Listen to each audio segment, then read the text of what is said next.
اوكي هلو كبرات احوات كبرات ايرتراويان اثيوبياويان افريقاويان حج خا بخال فيديو مسيركم علىه hopefully امحارኛ ትግርኛ introduce ክንገብር ተስፋ ገብር in the near future so እታ ዋና ዕላማ ናይዛ ዩቲዩብ ቻናል ሎሚ ክንጅምራ ኢና ማለት እዩ ኢኮኖሚክ ኦፖርቹኒቲ ኢና ክንጅምር ሎሚ title Preparing the Youth for Economic Opportunity, Social Empowerment, and 21st Century Education. أبو زبل أوينا خمسة مالتي نغطوا عدل محبراوي محيا كمون تمرت مبر عسران حدا كفل زمن انتاي كمثل كم زلو كندسس كنجمرينا مالتي. So again كم تقول شاب زولا we have to invest now to be successful in the future. عمز عينا قوتات نخنكون حجينا اتي investment زبال كنقبرو زقبانا which is empowering ourselves مالتي تي empower كنقبرو زلنا صباح دحر صباح يكونن لومينا خنجمرو زلنا مالتي صباح ننفسنا خوينا نخالوت كنكون متان مالتي قدمي نابتي economic opportunity ونكا قطاوي محيال نابز بالقدمي متاونا مجمريا I want to reflect on my past videos كلتا فيديوتات زركحنا لنا common sense وإنك أتلبونا وإنك أتعفافنوت زبال بزعبوه تانا مجمريا فيديو آيتين كزي تغاقي أبانتا إنا discuss نقبر فتيمنا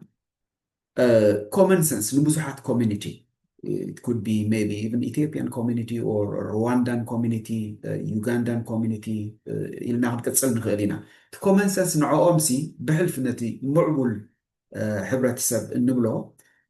نعنا إيرترايان جن common sense أيكونن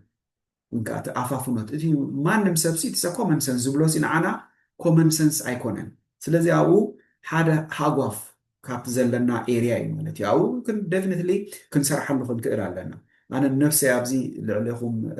يحش أيكون كنت زلخو أنا من مهاري زلخو مساخو بزغونا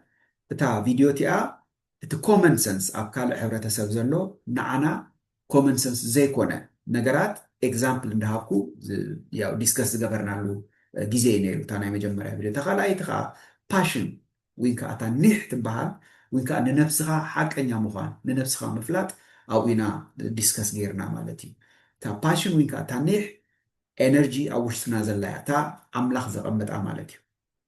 ስለዚ ንዓ ዲስከቨር ክንገብራ ክንክእል ኣለና ንዓ ዲስከቨር ምስ ገበርና ተዓቕምና ወይ ከዓ እቲ ስትሬንግዝ ናትና ንፈልጦ ኣለና ማለት እዩ ደን ንክንዕወት ግዜ ኣይክወስደልናን እዩ እታ ፓሽን ከይፈለጥካ ኩሉ ምፍታን ግን ኢትስ አ ዌስት ኦፍ ታይም ግዜና ነጥፍእ ዘለና ማለት እዩ ስለዚ ኣብኣ ከዓ ተዘራሪብና ኣለና ማለት እዩ እቲ ካልእ being truthful to oneself ንነፍስኻ ሓቀኛ ምዃን እታ እስኻ ክትገብራ እትኽእላ ከየጋነንካ ምፍላጥ እያ ኦፍኮርስ ምስ ፓሽን ዝተተሓሓዘ እዩ بقال أملاخ أسندينا إن أزياء تزاريبنا ليرنا تذكروا تخونكم سلزي I encourage مالت كتابعكم دلي نزين كلتا فيديو تشيك تقبروا مالتي رئيتوهم كأ أمسداد أي تعمقوا زي أونتاوي نقفيت هزبها I think بتعامل تقامين نعبيت مالتي سلزي أنا خابهم نعوص بيوي أوكي እታ ሎምን ዛረበላ ሜይንሊ እታ ናይ መጀመርያ ኢኮኖሚክ ኢምፓወርመንት ወይ ከዓ ቁጠባዊ ምሕያል ከመይ ጌርና ኢና ብቁጠባ ክንሕይል ንኽእል ኣብ ኖርዝ ኣሜሪካ ዋላ ኣብ ዩሮፕ ኣብዞም ምዕቡል ሃገራት ዘለና ኦፍኮርስ ጠመተና ኩሉ ሻብ ኣፍሪካ እዩ ክኸውን ዘለዎ ምክንያቱም ኣፍሪካ እቲ ዕቁር ዓቕሚ ኣብኡ ኣሎ እቲ ሪሶርስ ኣብኡ ኣሎ ስለዚ ንህዝብና ከም ኮንቲነንት ከነነቃቅሕ ኣለና ከመይ ገይሩ ነቲ ሪሶርስ ናቱ ይጥቀመሉ ኢቨንቹዋሊ to self-empower, right, economically.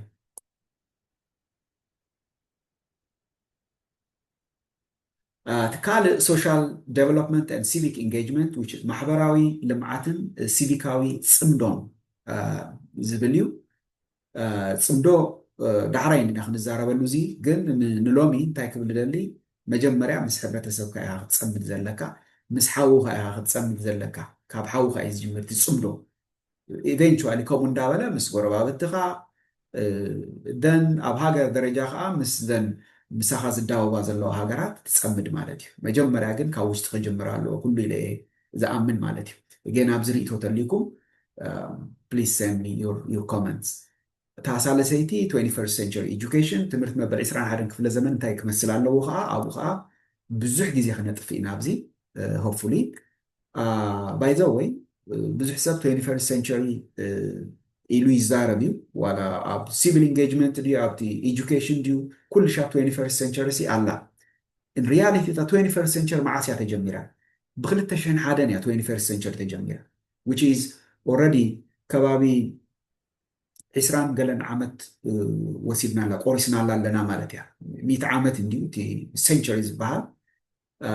ብ2100 እዩ እቲ 21st century ዝውዳእ ስለዚ still at least ክሳብ 2050 21st century እንዳበልና ክንዛረብ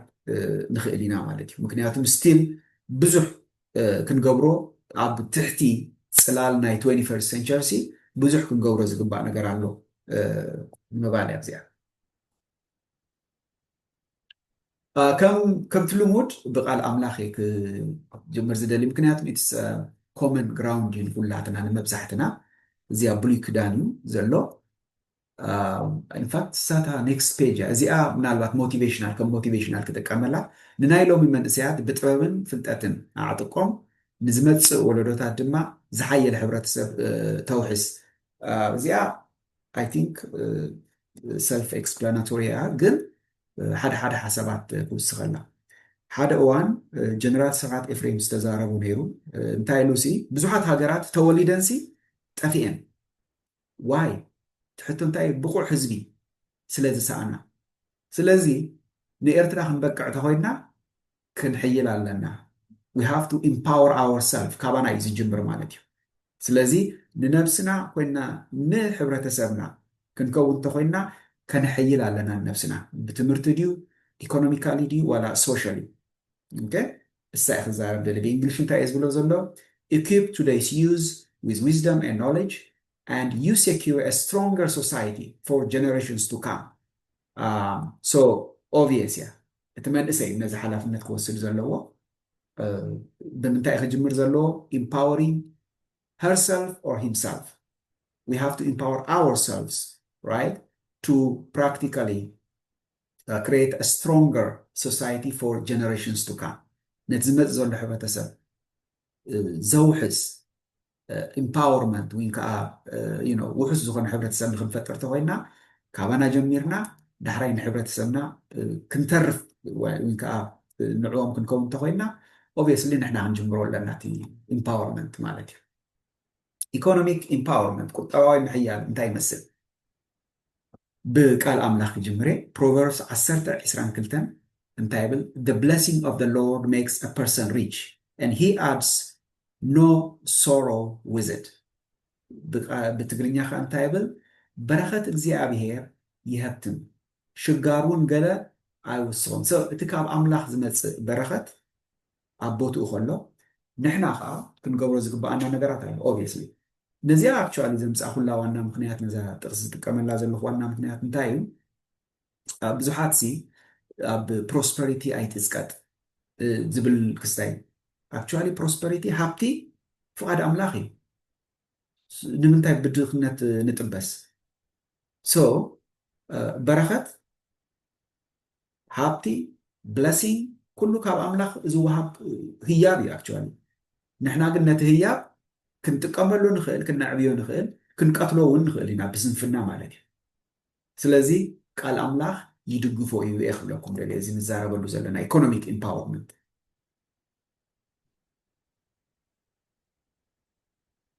ትካል ሲስተም ክብሉ ብዙሕ ንሰምዕ ኢና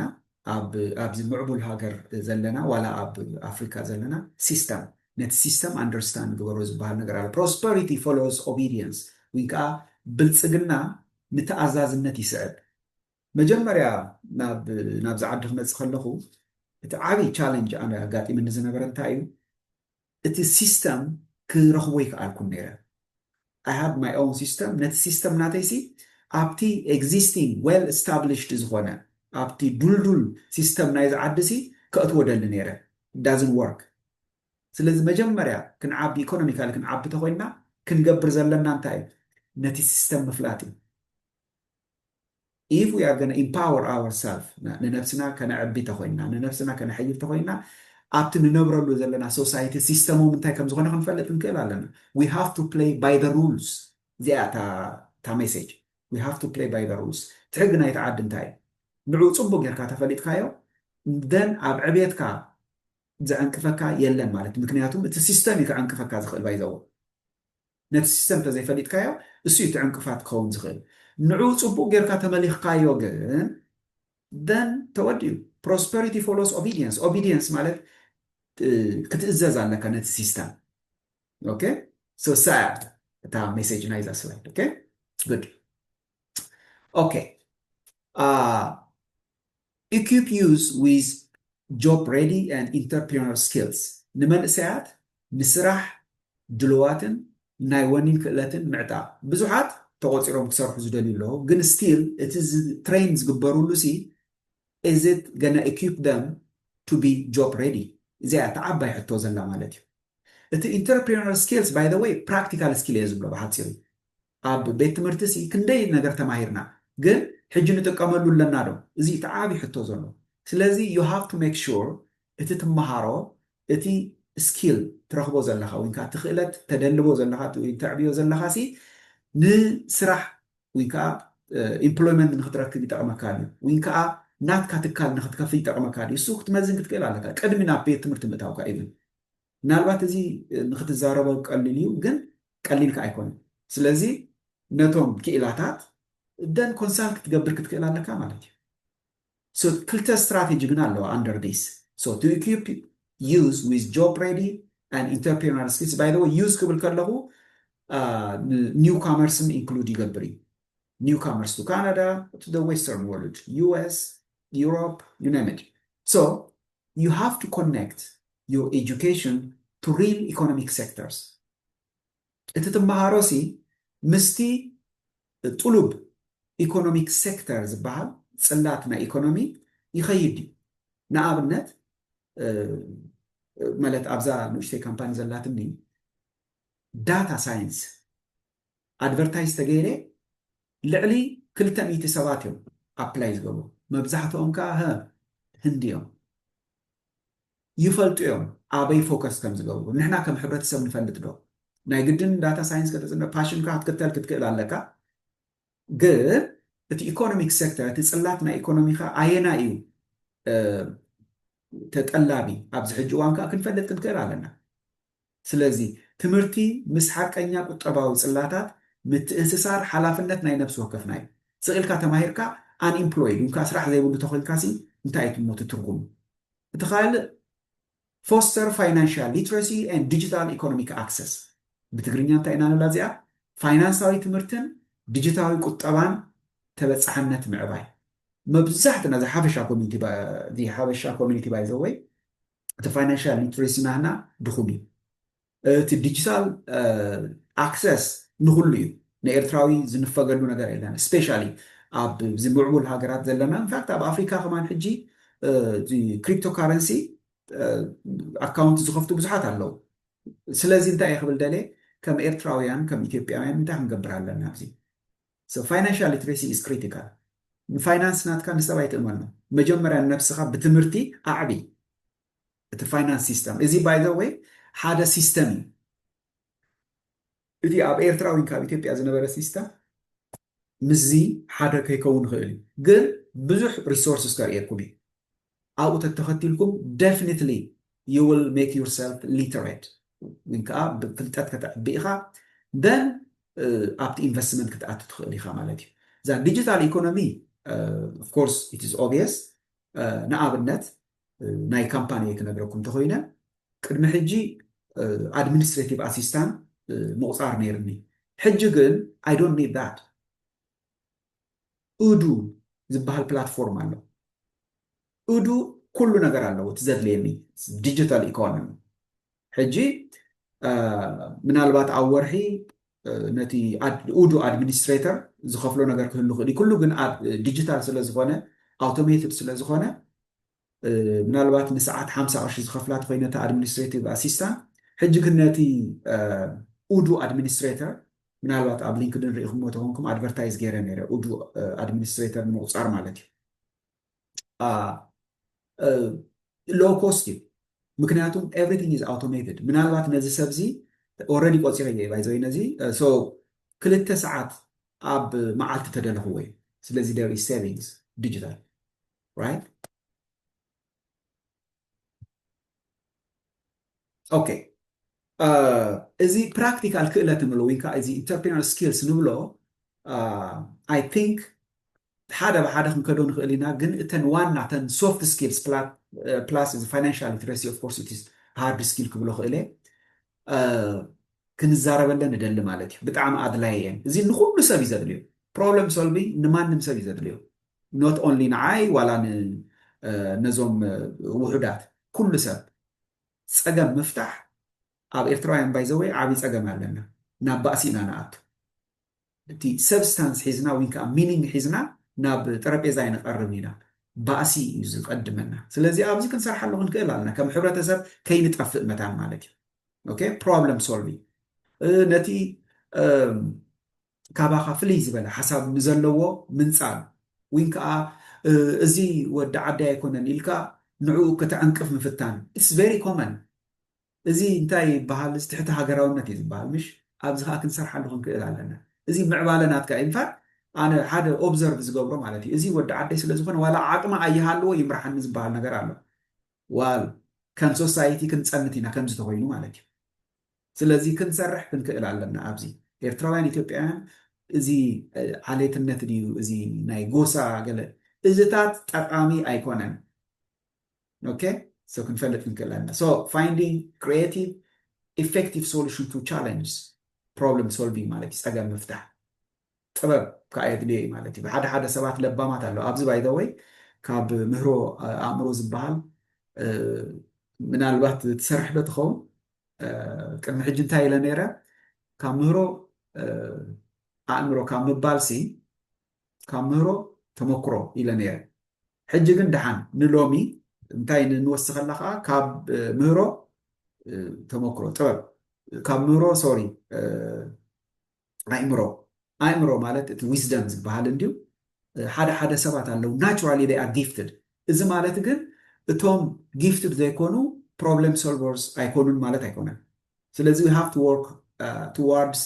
being a problem solver so ኣብዚታት hopefully ኩላትና ክንሰማማ financial literacy እዚ ሕጂ ሓደ ካብቲ ኢንተርፕረነር ስኪል ኦኬ ባይ ዘ ወይ ከም ተመክሮ ክነግረኩም ጀነሲስ ዳታ ሶሉሽንስ ስታብሊሽ ምስ ገበርኩ መብዛሕትኡ እዚ ኢንተርፕረነር ስኪልስ ዝተምሃርክዎ ምክንያቱም ኣብ ዓበይቲ ካምፓኒታት ክትሰርሕ ከለካ ኣካውንቲንግ ዲፓርትመንት ኣሎ ፋይናንስ ዲፓርትመንት ኣሎ ሂውማን ሪሶርስ ቢዝነስ ዴቨሎፕመንት ዲፓርትመንት ኣለዎ ስለዚ ንዓኻ ኣብኣ ይእትውኻን እዮም so they give you a task but all the time you do that specific task ምክንያቱም they can accommodate to hire so many people but with companies like Genesis we can't afford to hire human resource manager accounting and all that in fact ሕጂ ምዝ automation ብዙሕ ነገር ሶልቭ ይገብረና ኣሎ ግን እቲ ፋይናንሻል ሊትረሲ ምስ አንድ ከምፃደለ ዘሎ ማኔጂንግ መኒ ባጀትስ and investment ምስኡ ዝተተሓዘ ብዙሕ ዝመሃር ዘለኹ ዴይሊ ዝመሃር ባይዘው I upgrade myself almost daily in fact ንፋት ኤርትራውያን ኣለዉ ባይዘው ኣብዚ ክጠቀስ ዝደሊ ኣብ ዩቲዩብ ብጣዕሚ ዝከታተሎም ማለት እዮም የኽብሮም የድንቆም እዩ ከዓ እቲ ፐርሲስተንሲ እቲ ሬዚሊየንስ ናቶም ብጣዕሚ እየ ዘድንቆም I hope ናቶም ሕማም ናባይ ክላገብ ተስፋ ገብር ሕማም ኣይኮነን actually ናቶም ፅቡቕ ነገር ብጣዕሚ ዘድንቆም ኣለዉ እና ንሰባት ናይ ምትብባዕ መንፈስ ኣብ ውሽጥና ክህሉ ክኽእል ኣለዎ ኦኬ ንዘል ዓለምሲ እንዳተፃወትካ ይተሓልፍ ዲኻ ናይ ቁም ነገር ንሰባት ከዓ ክንከውን ክንክእል ኣለና ኦኬ ሓንሳብ ላጥ ይፅቡቕ እንድዩ ፈታ ይብልዋ ምሓሩ ኢትስ ኦኬ ግን ኩሉ ሻብ እንዳተፈታሕካ ክትነብር ኣይትኽእል ኢኻ ስለዚ ናብ ቁም ነገር ነብስና ናብ ምዕባይ ንነብስና ኢምፓወር ኣብ ምግባር ከዓ ክንነጥፍ ክንክእል ኣለና ኦኬ ፋይናንሻል ሊትረሲ so ነዚ ሕጂ the last 5 years በቃ ኢንቴንሲቭሊ ንነፍሰይ ክስታይ ክብል ዝጀመርኩ ማለት እዩ ስለዚ ኢንተርፕሪነር ስኪልስ ኣብ ዓበይቲ ካምፓኒ ሰሪሕካ ማለት ኣብኡ ተጥርዮ ማለት ኣይኮነን ንኣሽቱ ካምፓኒ ግን ኣብ ኩሉ ስለ ዘእትዋኻ ኦኬ ብሓፂር ግዜ ብዙሕ ትምህርቲ ፕራክቲካል ስኪልስ ክትረክብ ትኽእል ኢኻ ማለት እዩ ንዕና ኢንተርንስ ንቆፅር ኢና ሶፋር ከባቢ 20 ዝኾኑ ኣክቹዋሊ ትሬን ጌርና ወዲእና ኢና ኣብ ውሽጢ 4 ወርሒ ብዙሕ ነገር እዮም ዝምሃሩ ስለዚ ናይ ብሓቂ ብፕሮፌሽናሊ ክትዓቢ ተደሊኻ ንኣሽቱ ካምፓኒታት ኢኻ ክትመርሕ ዘለካ ዳሕራይ ኣብኡ ነቲ ፓሽንካ ባይዘወይ ኣይደንቲፋይ ክትገብሮ ኢኻ ኦኬ ሓንሳብ ኣብታ ንኡሽተይ ካምፓኒካ ስታርታፕ ምስ ኣተኻ ኣብ ብዙሕ ነገር ስለ ዘንጥፉኻ እታ ስትሮንግ እታ ስትሬንግዝ ናትካ ክትረኽባ ኢኻ then you build your profession on that ምክንያቱ ኩሉ ሰብ እንታይ እዩ ዝብለካ ኣብዚኣ ንፉዕ ኢኻ ወይንካ ኣብዚኣ ንፍዕቲ ኢኺ እዩ ዝብለካ እሳያ ፕሮባብሊ እታ ፓሽን ናትካ እታ ዓቕሚ ናትካ እታ ኒሕ ናትካ ተንቀሳቕሰካ ናትካ እታ ተዕውተካ እሳያ ማለት እያ ኮሚኒኬሽን ሓሳብ ንሓሳብ ምልውዋጥ እዚ ሕጂ ሓደ ዓብይ ጋግ ኣለና ከም ኤርትራውያን ምናልባት ኢትዮጵያውያን ኣብዚ ይሕሹ እዮም expressing ideas and building strong relationships እዚኣ ሕጂ ክንሰርሓላ ዝግባአና ነገር እዩ ሓደ ሰብ ዝተፈለየ ሓሳብ ተልይዎ we have to accommodate tolerance ዝበሃል ክህሉ ኣለዎ adaptability ምትዕፅፃፍ ከዓ ናይ ግድን እዩ ሓደ ነገር ተዘይሰሊጥካ ናብቲ ሓደ ክትሰግር ኣለካ ኢንፋክት ዳሕራይ diversifying income source ኣብ ዝብል ክንዛረብ ኢና ግን adaptability ወይከዓ ምትዕፅፃፍ ኣገዳሲ እዩ whether it is professional ሓደ ኣብ ትምህርቲ ሕጂ ንኣብነት ሓደ ነገር ተዘይሰሊጥካ for sure ኣብ ካልእ ከም ዝሰልጠካ ፍለጥ ስለዚ ኣብ ሓደ ኣይሰለጠካን ማለት ኮምፕሊትሊ ኢድካ ነግርኻን ዓፃፂፍካ ክትነብር ኣይኮነን ስለዚ እዚኣ ክንፈልጣ ክንክእል ኣለና ኦኬ ምትዕፅፃፍ ኣብ ኩሉ ነገር ሬዚሊየንስ ተፃዋርነት እዚኣ ሰውራ ኤርትራ እያ ተዘክረኒ ቱ ቢ ኦነስት ባይ ዘ ወይ ኤርትራ ናይ ኩላትና እያ ንኤርትራ ክንፀላ ኣይንኽእል ኢና ኦኬ እቲ ስኑድ ዝኾነ ታሪክ ኣለዋ ኩላትና ንኮርዓሉ ንዕኡ ንዓና እዩ ዝምልከት ናይ ካልእ ታሪክ ኣይኮነን ስለዚ ከነንቋሽሽ it is not right እቲ ብካልእ ነገር ዘይንፈትዎ ነገር መዓት ክህሉ ክእል እዩ at the end of the day ግን ታ ሓንቲ ፅላል ዘላትና ንኩላትና ኤርትራውያን ኤርትራ እያ ስለዚ ባንዴራ ኣድዩ ገሌ ኣድዩ ማፕ ኣድዩ you know everything it is ours okay resilience ወይከዓ ተፃዋርነት you know ህዝባዊ ግንባር ን30 ዓመት ሲ ብተፃዋርነት ጥራይ ክፀንሕ ዝኽእል ሓደ ግዜ ሲ ጀነራል ሰፋጥ ኤፍሬም ባይ ዘ ወይ ሓደ ካብቶም ዘድንቆም you know ኤርትራዊ ሃገራዊ እዩ ስለዚ ብዛዕባኡ ብዙሕ ክዛረብ እያ መብዛሕትኡ ማለት ካብኡ ዝሰማዕኽዎ ማለት እዩ I have to quote ከም ናተይ ገይረ ከቐርቦ ይክእልኒ ሓደ ግዜ እንታይ ኢሉ ሲ ሓንቲ ደርፊ ነይራ ዝመፀ ይምፃእ ወራሪ ኣብ ባርእ ሰውራ ሓራሪ ትብል ኦኬ እንታይ ኢሉ ሲ ግን ኮ ጥይት ከማን የብልናን ስንቂ ከማን የብልናን እኮ ግን እቲ ኒሕ እቲ ውሽጢ ዘሎ እቲ ሬዚሊየንስ ዝበሃል እቲ ምንም ጠጠው ከብለካ ዘይክእል ዓይነት መንፈስ ኣብ ኩሉ ተጋዳላይ ከም ዝነበረ እዩ ዝገልፅ እዚ ማለት እዩ ተፃዋርነት ትፃወር ሴትባክ ክመፅእ ክእል እዩ ኣብ ሂወትካ ግን ዩ ፐርሲስት towards your goal okay setback by the way ሓንሳብ blessing in disguise ዝበሃል ኣሎ ብፀዓዱ እንታይ ማለት እዩ ውድቀት ከጋጥመካ ይኽእል እዩ ኣብ ሂወት ግን actually እሱ ከም መፈንጠሪ ክትጥቀመሉ ትኽእል ኢኻ ተነፊዕኻ እቲ ሴትባክ ስቂሉ ኢድካ ንግርሃን ዓፃፂፉ ኮፍ ዘብለካ ተኮይኑ you are a failure ግን ንዑ ከመይ ጌርካ ናብ ጥቕሚ ተውዕሎ ሓላፍነት ናትካ እዩ ስለዚ failure መብዛሕትኡ by the way ኣባና እዩ ክስታይ ዝብል ስለዚ we have to persist ሓንሳብ ዕላማና ፓሽን ናትና ውሽጥና ዘሎ ተዓቕምና ስትሬንግዝ ናትና ምስ ፈለጥናዮ then we have to በቃ ንቅድሚት ምምራሽ እዩ ተወዲኡ so I think ሓንቲ ቪድዮ ኣላ ኣብዚ ክስታይ ዝብል እዚኣ እንታይ ኣተርእየኩም መስለ እዚ ክሕምብስ ተዳልዩ ዘሎ መጀመርያ ናብ ታሕቲ እዩ ዝወርድ ዘሎ ግን ተፈንጢሩ ንላዕሊ እዩ ዝድይብ ዓወት ከዓ ከማ እያ እቲ ሴት ባክሲ ከም መፈንጠሪ ጌርካ ክትጥቀመሉ ትኽእል ኢኻ it depends on us ሕጂ ንኣብነት ብምንታይ ፌሊየር እንታይ ዓይነት ፌሊየር ክስታይ ያ ብዙሕ ዓይነት ፌሊየርስ እንዲ ዘሎ ግን ስፔሲፊክ ክገብራ ዝደልያ ዘለኹ እንታይ ክትኮን ፕሮፌሽናል ፌልየር ክኸውን ይኽእል እዩ ንኣብነት ሌይ ኦፍ ክመፅእ ይኽእል እዩ ሕጂ ንኣብነት ናተይ ኣብነት ክነግረኩም ብ2019 ክስቲ ኮቪድ ምስ መፀ እታ ዝነበርክዋ ካምፓኒ ዳርጋ እቶም ሲኒየር ሳይንቲስት እቶም ፕሪንሲፓል ኢንቨስቲጌተርስ እንበሃል ከባቢ 50 ንኸውን ዊ ወር ሌት ጎ ምክንያቱም እቲ ሳለሪዮም ቁሩብ ብዙሕ ዝበለ ስለ ዝኾነ then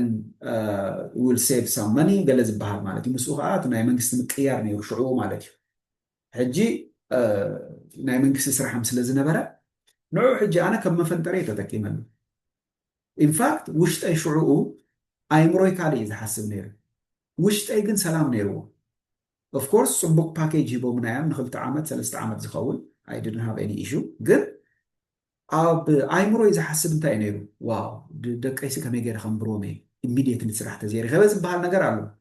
ክቁፀር ተደልየ ግን ብጣዕሚ ብዙሕ ኦፖርቹኒቲ እዩ ዘሎ ግን ኣብ ውሽጠይ ከዓ ሰላም ኣለዎ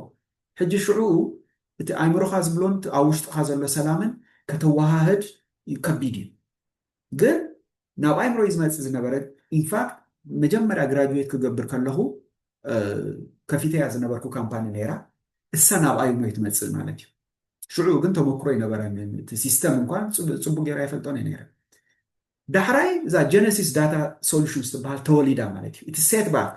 ወይንካ እቲ ኦብስታክል ናይ ሂወትና ከም መፈንጠሪ እየ ዝጥቀመሉ ኣይዶን ትክክለኛ ትግርኛ ድዩ ኣይፈልጥነ ግን ይጥቀመሉ ኣለኹ ማለት እዩ ሕጂ ኣበይ ኣለኹ ኢንተርፕሬነር ማይ ኦን ቦስ ፋይናንሻሊ ኣም ዌል ሴት ብዙሕ ነገር ክዛረብ ክእል ግዜ ናብ ክሪፕቶ ካረንሲ ፋይናንሻል ሊትረሲ ዝበሃል ከዕብዮ ወይ ከዓ ነፍሰይ ክምሃር ነፍሰይ ኣፕግሬድ ክገብር ግዜ ረኺበ ማለት እዩ ይሲ ኩላትና ከዓ ከምዚ ክንገብር ንኽእል ኢና ኦኬ ተስፋ ዘይምቁራፅ ጥራይ እቲ ዋና ሚስጥር ኣብዚ ማለት እዩ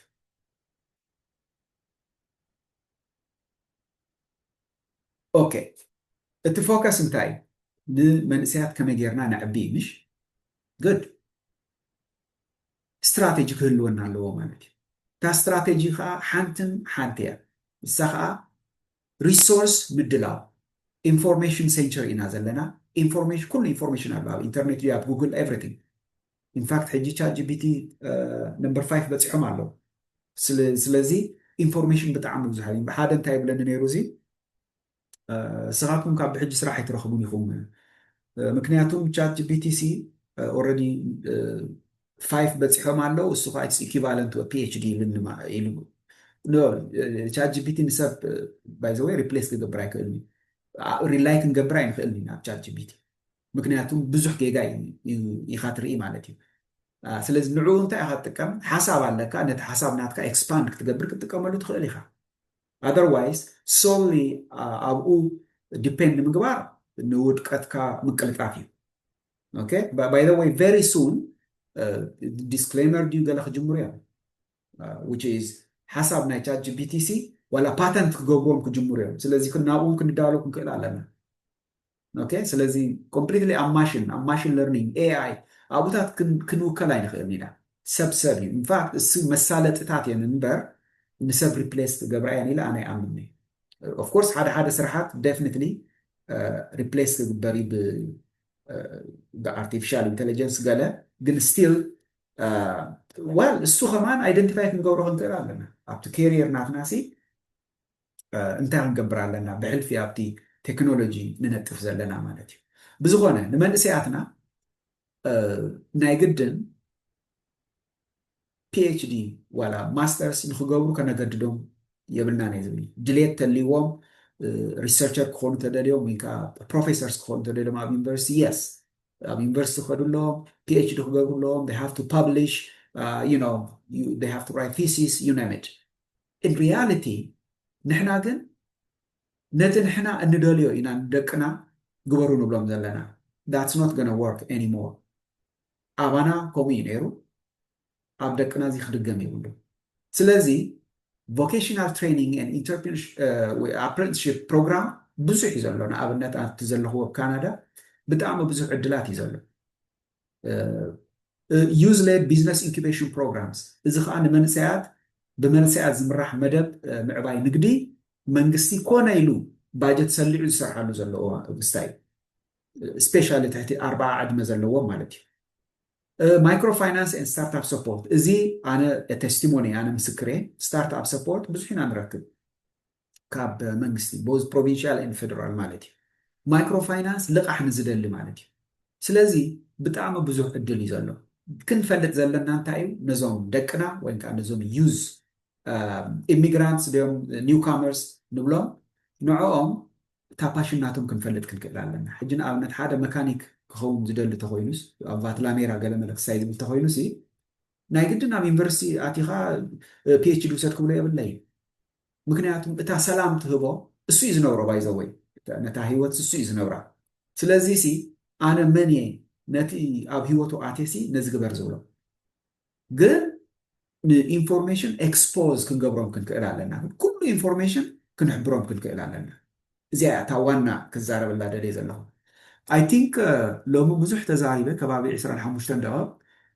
ኣብዚኣ ደው ከብለ ኔክስት እንታይ ኢና ክንዛረብ ሓደ ብሓደ ነዚአን ክንሪአና ማለት እዩ ቮኬሽናል ትሬኒንግ ኤንድ ኣፕሬንቲስሺፕ እንታይ ይመስል ዩዝ ሌድ ቢዝነስ ኢንኩቤሽን ፕሮግራምስ ኣትሊስት ኣብ ካናዳ ኣብ ኖርዝ ኣሜሪካ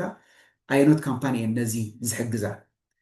ማይክሮ ፋይናንስ ኤንድ ስታርትኣፕ ሰፖርት ኣብዚአን ከዓ ኢን ዲቴይል ክንዛረብ ኢና ኔክስት ማለት እዩ ቴንክ ዩ ሶ ማች ስለዚ ግዜኹም ሰዊዕኹም ስለ ዝሰማዕኹምኒ ጀስት ፎሎ ዲስ ቻናል ብዙሕ ክንመሃር ኢና ኢለ እየ ዝኣምን ዘለኹ ሰብስክራይብ ኣብ ምግባር ከዓ ኣይትሕመቑ ነቶም ክጥቀሙ ክእሉ እዮም ትብልዎም ከዓ ሼር ብምግባር ከዓ ተሓባበሩና ማለት እዩ ኦኬ ቴንክ ዩ ብሩኽ መዓልቲ ብሩኽ ምሸት ባይ